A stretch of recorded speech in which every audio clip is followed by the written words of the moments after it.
கடன் வாங்கி அவங்க வீடு கட்டுறதோ இல்லை கார் வாங்குறதோ அதுக்கு வந்து கடன் வாங்கலாம், தப்பு கிடையாது.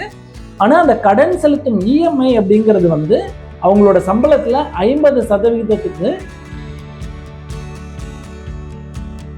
கடன் சார்ந்த, அதாவது ஒரு மணி மார்க்கெட் இன்ஸ்ட்ருமெண்ட்ஸ் அப்படின்னு சொல்லுவாங்க, கடன் சார்ந்த மியூச்சுவல் ஃபண்ட்ஸ்ல நீங்க ஆரம்பிக்கலாம்.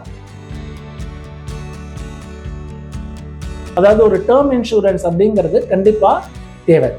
ஏன் அப்படின்னு பாத்தீங்கன்னா, இன்கேஸ் நிதி திட்டமிடுதல்ல வந்து முதலிடம் வைக்கிறது வந்து ரிட்டையர்மெண்ட் அப்படிங்கிறது.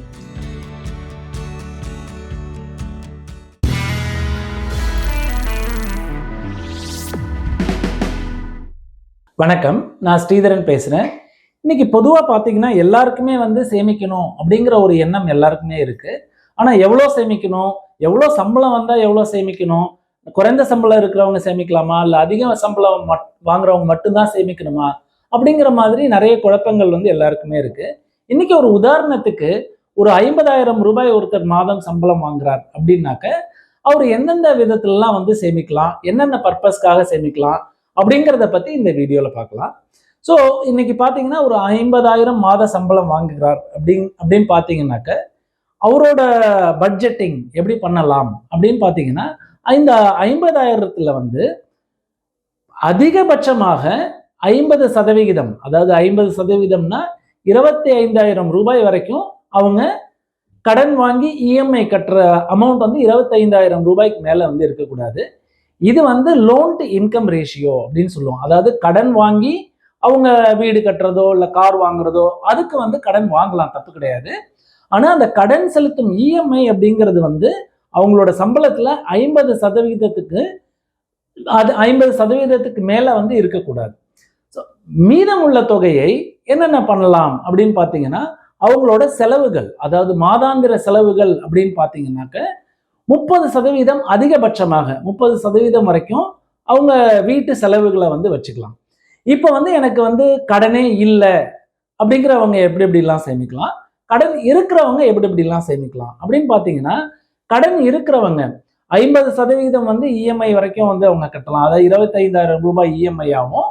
அவங்களோட 30% அப்படின்னு பார்த்தீங்கன்னா கிட்டத்தட்ட 15,000 ரூபாய் வந்து அவங்களோட வீட்டு செலவுக்காக ஒதுக்கிட்டு மீதமுள்ள 15,000, அதாவது 50%, அதாவது மீதமுள்ள 10,000 ரூபாய், அதாவது 20% வந்து அவங்களோட நீண்ட கால அடிப்படை தேவைகளுக்காக என்னென்ன அப்படிங்கிறத வந்து அவங்க முதலீடு செய்யலாம். இதையுமே வந்து அவங்க வந்து பிரித்து முதலீடு பண்ணணும். இதுல மெயினா வந்து என்னென்ன அவங்களோட தேவைகள் அப்படின்னு பார்த்தீங்கன்னாக்க, கண்டிப்பா ஒரு எமர்ஜென்சி ஃபண்ட், அதாவது இப்போ நீங்க பார்த்தீங்கன்னாக்க எல்லாருமே வந்து ஒரு பிரைவேட் கம்பெனியில வேலை பார்த்துட்டு இருக்கிறதுனால வேலை அப்படிங்கிறது வந்து நிரந்தரம் கிடையாது. ஸோ என்னைக்கு வேணாலும் வேலை இல்லாமல் போகலாம். அந்த ஒரு கம்பெனில இருந்து இன்னொரு கம்பெனிக்கு மாறும் பொழுது குடும்ப செலவுகள், அதாவது உங்களோட வீட்டு இஎம்ஐயா இருக்கட்டும் இல்லை எதுவாக இருக்கட்டும், எல்லாமே வீட்டு செலவுகள் எல்லாமே வந்து கடந்து தான் போயாகணும். ஸோ அதுக்கு உண்டான எமர்ஜென்சி ஃபண்ட் அப்படிங்கிறது குறைந்தபட்சம் அப்படின்னு பார்த்தீங்கன்னா அட்லீஸ்ட் ஒரு 6 மாதத்துக்கு உண்டான செலவுகளை வந்து எமர்ஜென்சி ஃபண்டா வச்சிருக்கணும். அதுக்கு வந்து இந்த 10,000 ரூபாய் முதலீட்டுல வந்து ஒரு தொகையை வந்து அதுக்கு ஒதுக்கலாம். ரெண்டாவது பார்த்தீங்கன்னாக்க உங்களுக்கு வந்து அதாவது ஒரு லைஃப் இன்சூரன்ஸ், அதாவது ஒரு டேர்ம் இன்சூரன்ஸ் அப்படிங்கிறது கண்டிப்பா தேவை. ஏன் அப்படின்னு பார்த்தீங்கன்னா, இன்கேஸ் ஏதாவது ஒரு அசம்பாவிதம் ஒரு நடக்குது அப்படின்ற பட்சத்துல ஃபேமிலி வந்து ஒரு ஃபினான்ஷியல் பேர்டன் வந்து ஏத்துக்க தயாரா இருக்க மாட்டாங்க. அந்த மாதிரி சமயத்துல வந்து என்ன அப்படின்னு பார்த்தீங்கன்னா, ஒரு டேர்ம் இன்சூரன்ஸ் அப்படிங்கிறது டெஃபினட்டா வந்து உதவும். இது வந்து எவ்வளோ இருக்கலாம் அப்படின்னு பார்த்தீங்கன்னா, இப்போ இன்னைக்கு ஒரு 50,000 ரூபாய் சம்பளம் வாங்குறார் அப்படின்னாக்க அதிகபட்சமா அவரோட ஆண்டு வருமானத்துல அதிகபட்சமா 20 மடங்கு வரையும், குறைந்தபட்சமா 10 மடங்கு வரையும் அவங்க வந்து டேர்ம் இன்சூரன்ஸ் எடுத்துக்கிறது நல்லது. ஸோ இதோட ப்ரீமியம் அப்படின்னு பார்த்தீங்கன்னா ஒரு 25 வயது இருக்கும், இல்லை ஒரு 25 வயதுல வந்து ஒருத்தர் எடுக்கிறார் அப்படின்னு பார்த்தீங்கன்னா ஆண்டு ஒன்றிற்கு 20,000 ரூபாய் தான் வந்து ப்ரீமியம் செலுத்துற மாதிரி இருக்கும்.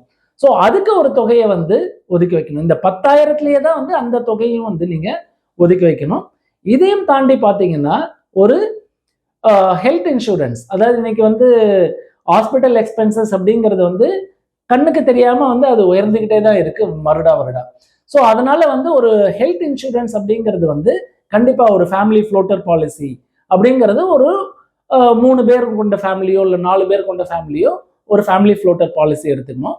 ஸோ இதெல்லாம் போக மீதம் உள்ள தொகையை உங்களோட நீண்டகால அடிப்படை தேவைகளான குழந்தைகளோட கல்வியா இருக்கட்டும், இல்லைன்னா வந்து உங்களோட ஓன் ரிட்டையர்மெண்ட்.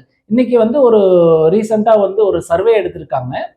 அந்த சர்வேல பாத்தீங்கன்னாக்க கடந்த வருடம், அதாவது 2025ல ரிட்டையர்மெண்ட் அப்படிங்கிறது வந்து ஒரு முதலிடம் வகிக்கிறது. அதாவது நிதி திட்டமிடுதல்ல வந்து முதலிடம் வகிக்கிறது வந்து ரிட்டையர்மெண்ட் அப்படிங்கிறது. ஏன்னா நம்ம வந்து வேற யாரையும் நம்ம டிபெண்ட் பண்ணி இருக்க முடியாது நம்மளோட தேவைகளுக்காக. அப்படிங்கிறதுனால ரிட்டையர்மெண்ட் தேவைகளுக்கான ஒரு முதலீடு அப்படிங்கிறது வந்து நீங்க என்னைக்கு வேலைக்கு சேர்றீங்களோ அன்னைக்கே ஆரம்பிக்கணும். ஸோ இந்த 20% அப்படிங்கிறதுல தான் வந்து நீங்க இந்த 3 இது, அதாவது ஒன்று பார்த்தீங்கன்னாக்கா உங்களோட எமர்ஜென்சி தேவைகள், அதுக்கப்புறம் வந்து உங்களோட ப்ரொடெக்ஷன், அதாவது லைஃப் அண்ட் ஹெல்த் இன்சூரன்ஸ் தேவைகள், அதுக்கு 3வது பார்த்தீங்கன்னா அந்த நீண்ட கால தேவைகளான ரிட்டையர்மெண்ட்டுக்கோ இல்லை வந்து குழந்தைகளோட கல்விக்காகவோ வந்து நீங்க முதலீடு பண்ணுவது தான் வந்து மிகச்சிறந்ததா இருக்கும்.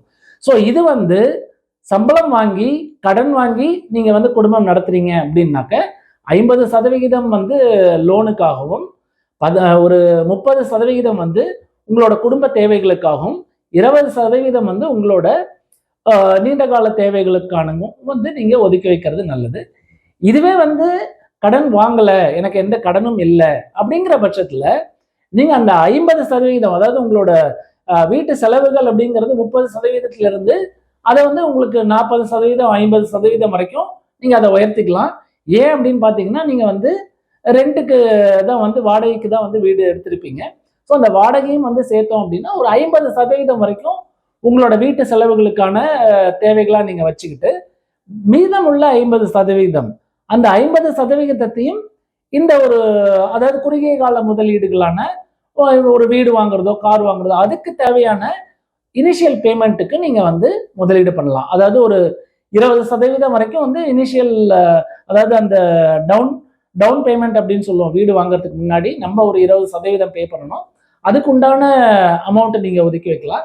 மீதமுள்ள 30% வந்து நீண்ட கால அடிப்படையில நீங்க வந்து உங்களோட மூணு தேவைகள், அதே 3 தேவைகள் தான். அதாவது எமர்ஜென்சி ஃபண்டு, அதுக்கப்புறம் உங்களோட ப்ரொடெக்ஷன், அதுக்கப்புறம் உங்களோட நீண்ட கால தேவைகள். இதை 3ஐயும் வந்து நாங்க வந்து முக்காலி அப்படின்னுவோம். ஒரு முக்காலி போட்டு நம்ம உட்கார்ந்தாதான், முக்காலில் வந்து ஒரு கால் இல்லைன்னா கூட அதுல நீங்க உட்கார முடியாது. அதே மாதிரி இந்த 3 கால்களும் வந்து உங்களோட தேவைகளை வந்து பூர்த்தி செய்யும். ஸோ இந்த 20% சேர்க்கலாம் அப்படிங்கிறது வந்து சொல்றேன். இந்த 20% இன்னைக்கு வந்து 50,000த்துல வந்து 20% அப்படின்னு பார்த்தீங்கன்னா 10,000 ரூபாய். அந்த 10,000 ரூபாயில உங்களுக்கு டேர்ம் இன்சூரன்ஸ் 18,000 அப்படிங்கிறது வந்து ஆண்டு ஒன்றிற்கு உங்களுக்கு டேர்ம் இன்சூரன்ஸோட பிரீமியமா இருக்கும், நீங்க ஒரு 25 வயதுல இருந்தீங்கன்னா. ஸோ அப்படி இருக்கிற பட்சத்துல நீங்க என்ன பண்ணலாம் அப்படின்னு பாத்தீங்கன்னா, மாதம் ஒரு 1,500 ரூபாய் கடன் சார்ந்த, அதாவது ஒரு மணி மார்க்கெட் இன்ஸ்ட்ருமெண்ட்ஸ் அப்படின்னு சொல்லுவாங்க, கடன் சார்ந்த மியூச்சுவல் ஃபண்ட்ஸ்ல நீங்க ஆரம்பிக்கலாம். நீங்க அந்த 18,000 ஒரு வருடத்துல சேர்ந்த பிறகு அந்த பணத்தை எடுத்து நீங்க வந்து உங்களோட லைஃப் இன்சூரன்ஸ்க்கு உண்டான பிரீமியம் தொகையை கட்டலாம். இதே மாதிரி ஒரு ஹெல்த் இன்சூரன்ஸ் அப்படின்னு வரும்பொழுது ஆண்டு ஒன்றுக்கு நீங்களே ஒரு 25 வயதுல ஒரு 3 நபர் இல்லை 4 நபர் உள்ள ஃபேமிலி அப்படின்னு பாத்தீங்கன்னா உங்களோட பிரீமியம் அப்படிங்கிறது அதுவும் வந்து ஒரு 20,000க்கு மேல போகாது. ஸோ அதுக்கு வந்து நீங்க ஒரு 1,500 ரூபாய் மாதம் நீங்க சேமித்து கொண்டு வரலாம்.